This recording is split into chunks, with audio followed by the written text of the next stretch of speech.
Halo teman-teman, bertemu lagi bersama aku Destiara Yulfa Ramadhani, mahasiswi psikologi dari Universitas Proklamasi 45 Yogyakarta.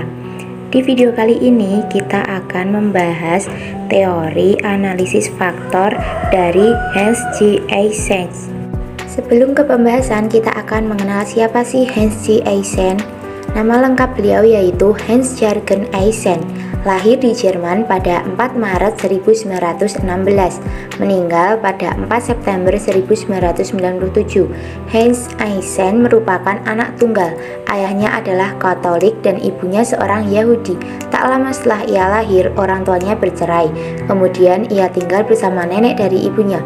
Eysen membenci Nazi. Setelah lulus sekolah menengah pada tahun 1934, ia bermigrasi ke London.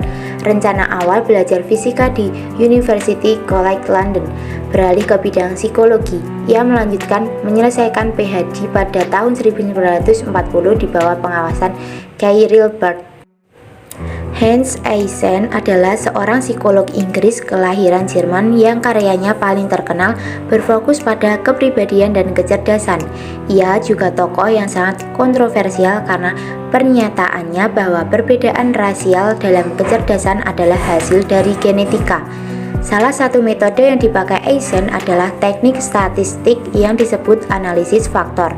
Caranya adalah responden diberikan daftar berisi sifat-sifat manusia untuk mereka pilih sesuai kepribadian mereka. Misalnya saja ada kata-kata malu, introvert, ekstrovert, liar, dan lain sebagainya. Orang yang pemalu pasti akan memilih kata introvert dan malu ketimbang ekstrovert dan liar. Data-data tersebut menjadi bahan mentah bagi peneliti analisis faktor tersebut. Kebanyakan orang mengenal istilah ekstrovert dan introvert dari psikiater Swiss bernama C.G. Jung, seorang bekas murid Sigmund Freud. Namun yang mengembangkan ekstrovert dan introvert lebih lanjut secara mendetail adalah Eysen. Eysen juga meneliti perbandingan antara kembar identik atau monozigot dan fraternal atau dizigot. Hasilnya, kembar identik lebih mirip kepribadiannya daripada kembar fraternal. Bahkan ketika anak kembar identik tinggal bersama orang tua yang berbeda. Penelitian tentang anak adopsi juga menunjukkan bahwa kepribadian mereka lebih mirip dengan orang tua biologisnya daripada orang tua adopsi mereka, walaupun mereka tidak mengenal orang tua biologis mereka.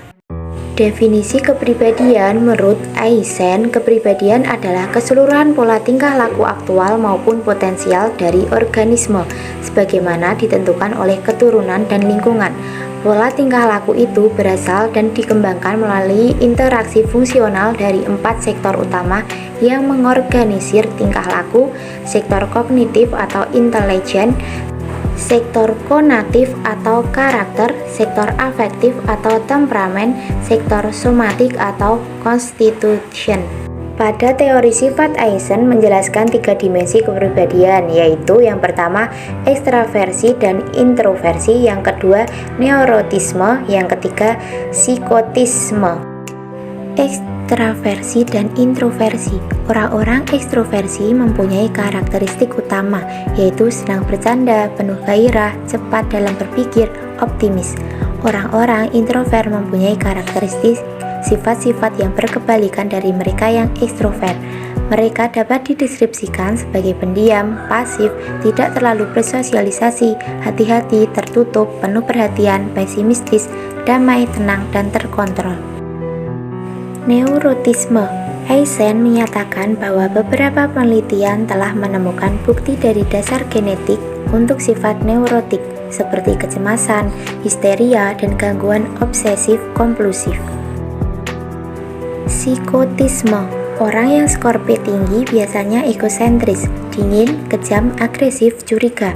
Orang yang skor P rendah atau mengarah pada fungsi superego cenderung bersifat mudah bersosialisasi, empati, peduli, kooperatif, mudah menyesuaikan diri. Struktur kepribadian menurut Eysen. Kepribadian menurut Eysen memiliki 4 tingkat hierarkis, mulai dari hierarki yang tinggi ke hierarki yang rendah.